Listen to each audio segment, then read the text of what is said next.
Hei hei! Moikka moi! Huomenna on porttipäivä 1111 ja me haluttiin tulla nyt kertomaan teille pientä kollektiivista viestiä liittyen tähän porttipäivään. Kyllä vaan. Eli me ollaan nostettu teille 2 korttia. Pakkana on ollut tällainen. Se teksti nyt on siinä väärinpäin, mutta ei haittaa. Eli Angels of Atlantis Oracle kortit, orakkelikortit. Sitten on Beyond Lemuria. Nämä on aivan ihanat kortit. Lemurian energiaa, aivan ihanaa, valoisaa. Ja tämmöiset kortithan sieltä tuli. Eli aloitetaan vaikka tästä Lemuria-pakasta.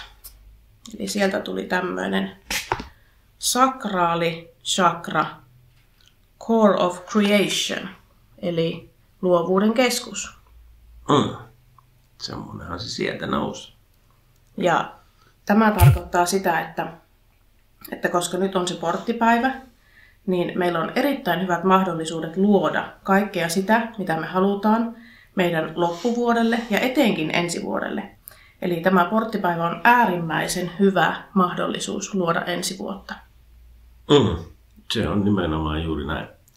Se on se sakraali sakra, on se meidän luovuuden lähde tuolla sakrajärjestelmässä, niin sitä kannattaa nimenomaan hyödyntää nyt porttipäivänä. Kyllä, eli meditaatioita suositellaan, eli hiljentymistä sen oman kehon äärelle, sitten kuvittelemalla vaikka erilaista valoa, minkälainen intuitio sulle tulee, minkälainen valo, minkä värinen siinä voisi olla siinä sun sakraalisakran kohdalla. Eli sehän on siis tässä niin kuin alavatsalla kohdun kohdalla, naisille sanottuna, on siis tämä sakraalisakra. Eli visualisointia sen sakran kanssa siitä kaikesta, mitä haluaisi ensi vuonna ja loppuvuonna. Kyllä. Eli hyödynnetään sitä meidän luovuuden keskusta, annetaan sen kautta tulla sitä valoa ja rakkautta ja ihan mitä tahansa me halutaan meidän elämään. Kyllä, juuri näin. Ja sitten tämä toinen kortti. Tämä viesti tulee arkkienkeli Ratsielilta. Tämä kertoo meidän intuitiosta. Ja mitäs sinulle tulee tästä mieleen intuitiivisesti? Että mitä Ratsiel haluaa meille kertoa? Miten me voidaan meidän intuitiota käyttää? No, intuitiohan on semmoinen hyvä työkalu ihan jokaisella meistä, että siihen kannattaisi luottaa. Ja se intuitio ohjaa aina niin kuin oikeiden asioiden äärelle, jos sitä vaan niin kuin pysähtyy kuuntelemaan. Ja kannattaa kuunnella. Eli se tulee niin kuin sydämestä asti tavallaan semmoinen fiilis niin kuin tulee sieltä, että jahas, että tässä on nyt joku semmoinen niin kuin hyvä ja merkittävä asia. Niin sitä intuitiota todellakin kannattaa kuunnella, kun sitä tulee. Kyllä.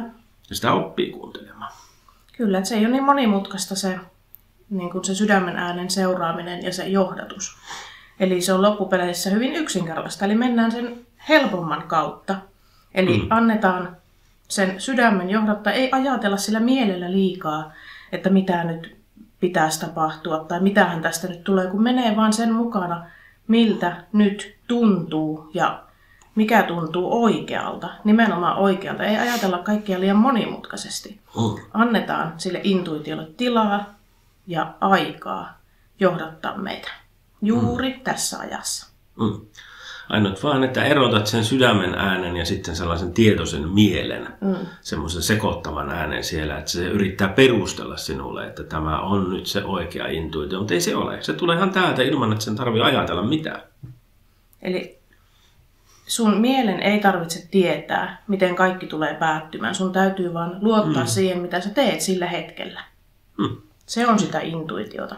Se on juuri sitä. Mutta tässä oli tämä pieni kollektiivinen viesti meille ihanaan porttipäivään. Ja jos sulle tulee jotain mieleen, niin kommentoi tuonne alas, niin vastaillaan oikein mielellämme. Kyllä. Mutta ei muuta kuin aivan ihanaa viikonloppua ja porttipäivää teille kaikille. Kyllä, juuri näin.